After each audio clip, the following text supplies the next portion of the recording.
চাকদার মধ্যে সর্বপ্রথম ইসকন মন্দির। ইসকন মন্দির নামটা শুনলেই মনে আসে মায়াপুরের কথা। ইসকন মন্দির মায়াপুরে এক অপূর্ব সৌন্দর্যতায় বিরাজ করছে। তবে এক টুকরো ইসকন মন্দির রয়েছে আমাদের ভালোবাসার শহর চাকদা নদিয়াতে। এই নদিয়ার মাটিতে জন্মগ্রহণ করেছিলেন শ্রী চৈতন্য মহাপ্রভু, আর সেই মাটিতেই গড়ে উঠেছে আরও একটি ইসকন মন্দির। পৃথিবীতে আছে যত নগরাদি গ্রাম, সর্বোচ্চ প্রচারিত হয়ে মোর এই নাম। আজ থেকে 500 বছর পূর্বে মহাপ্রভুর গড়া এই ভবিষ্যৎবাণী আজ সার্থক। পৃথিবীর সমস্ত মানুষের জন্য কৃষ্ণ ভক্তির দরজা উন্মুক্ত। জাতি ধর্ম বর্ণ নির্বিশেষে সকলের মাঝে কৃষ্ণ ভক্তি প্রচার করলেন মহাপ্রভু। ছোটবেলা থেকে শ্রী চৈতন্য মহাপ্রভুর মনে কৃষ্ণ প্রেমের এমন নেশা লাগে যে জগৎ সংসারের থেকেও তিনি ছিলেন এক অন্য দুনিয়ায়, যার অস্তিত্ব কৃষ্ণতেই শুরু আর সেখানেই শেষ।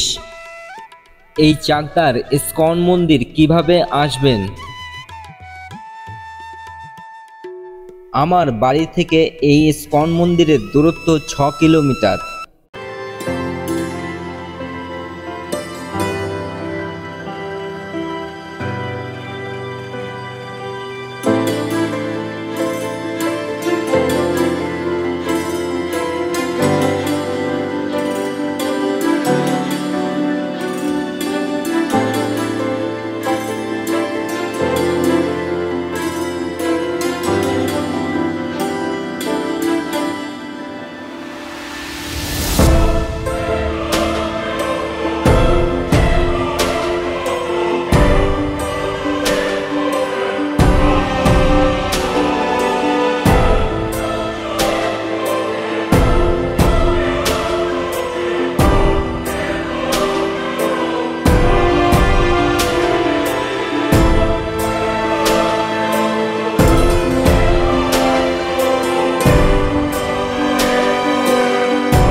আপনারা যদি চাকদা চৌমাথার দিক দিয়ে আসেন তাহলে কিন্তু 1.5 কিলোমিটার এই তাতলা, আর এই তাতলা একটু আগেই কিন্তু রয়েছে এখানে ইসকন মন্দিরের সাইনবোর্ড, আর এখান থেকেই কিন্তু ভেতরে রাস্তা ঢুকেছে।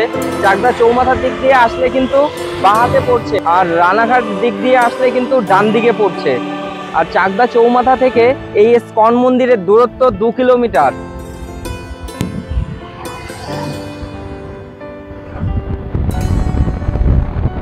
ইসকনের যে বোর্ডটা রয়েছে ওই বোর্ডটা থেকে কিছুটা আসলেই চন্দ্রপুরের বোর্ড রয়েছে, আর এই সামনে দিয়ে কিন্তু রাস্তা রয়েছে। এই সামনেটা দিয়ে একটা রাস্তা গেছে ভেতরের দিকে। এই চন্দ্রপুর যে বোর্ডটা রয়েছে এই বোর্ডটা ফলো করবেন। এই বোর্ডের কিছুটা সামনে গেলে কিন্তু বাঁদিকে রাস্তা গেছে ইসকন মন্দিরে যাবার জন্য। কিন্তু এই যে হাইওয়ে NH-12 হাইওয়ে, চন্দ্রপুরের যে রাস্তাটা গেছে এটা হচ্ছে গিয়ে কিছুটা বোর্ডটা রয়েছে। এই বোর্ড থেকে কিছুটা সামনের দিকে কিন্তু এগোলেই কিন্তু এই যে বাঁ দিকে কিন্তু রাস্তা গেছে। এই বাঁ দিকে বাঁ হাতে রাস্তা গেছে। এই যে বাঁ দিকে যে রাস্তাটা গেছে এই রাস্তা দিয়ে ঢুকতে হবে। বাঁ হাতের রাস্তা রাস্তাটা দিয়ে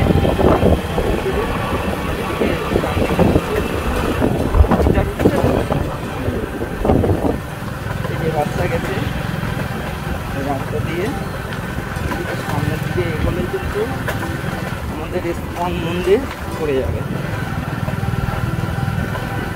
এই যে এখানে কিন্তু একটা মাঠ রয়েছে, এই মাঠের বাঁ দিকে আমাদের টার্ন নিতে হবে।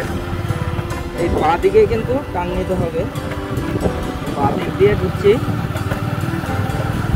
এই বাঁ দিক দিয়ে সামনে কিছুটা যেতে হবে।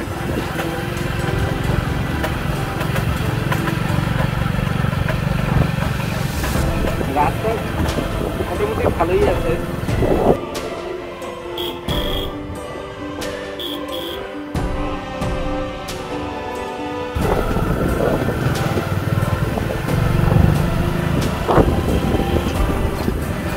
রাস্তা কিন্তু ভালোই বেশ।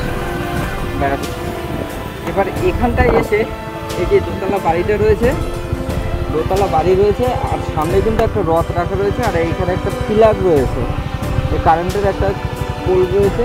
পোলের এই বাঁ দিক দিয়ে বাঁ দিক দিয়ে ঢুকতে হবে। এই বাঁ দিক দিয়ে ঢুকলেই কিন্তু ইসকন মন্দির, বাঁ দিক দিয়ে চলে আসবে।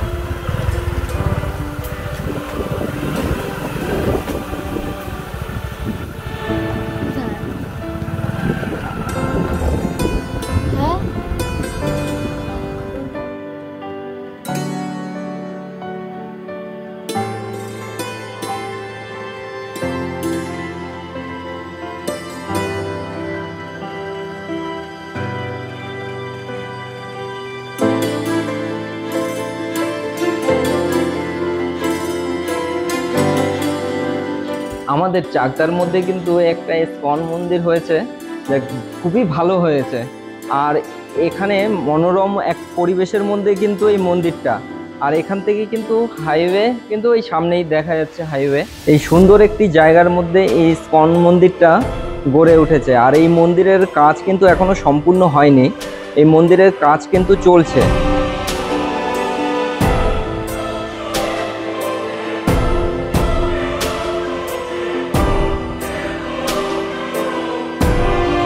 মাঝ রাধারানী এবং শ্রীকৃষ্ণর বিগ্রহ রয়েছে ফটো, আর এই যে শিলা প্রভুপাদের বিগ্রহ, অপূর্ব কিন্তু বিগ্রহটা।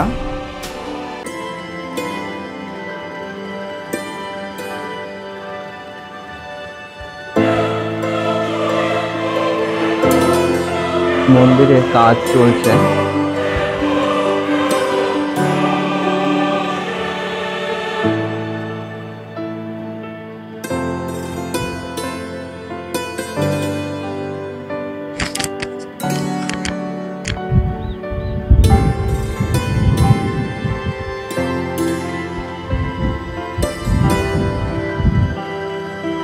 চাকদার মধ্যে সর্বপ্রথম ইসকন মন্দির। এই যে মন্দিরে কিন্তু এখনো কাজ চলছে, সুন্দর একটা পরিবেশের মধ্যে কিন্তু এই মন্দিরটা।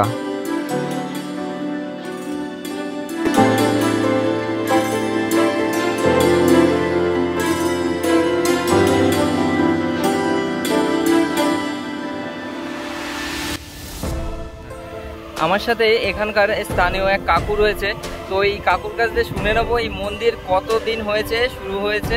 আচ্ছা, এই মন্দির কতদিন হয়েছে কাকু? 1 বছর। 1 বছরও কিন্তু হয়নি এই মন্দির। আর আপনারা কিন্তু খুব সহজেই কিন্তু আসতে পারেন এই তাতলা, এই জায়গাটার নাম চন্দ্রপুর, তাতলা চন্দ্রপুর। এখানে কিন্তু খুব সহজেই আসতে পারেন, হাই রোড থেকে কিন্তু 1 মিনিট লাগবে এখানে আসতে। এখানে কিন্তু সন্ধ্যা আরতি আপনারা চাইলে দেখতে পারেন।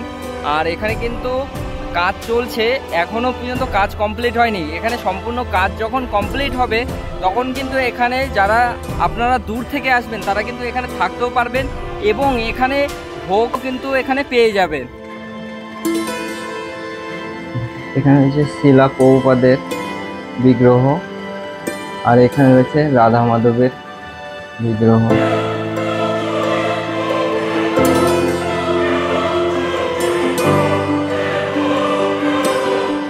এই চাকদাতে রয়েছে 500 বছর পুরনো জগন্নাথ দেবের মন্দির। গঙ্গার ধারেই রয়েছে লোকনাথ বাবার মন্দির, শিব মন্দির এবং মায়ের মন্দির। মন ভালো করার জন্য এই গঙ্গার পাড় অসাধারণ একটি জায়গা।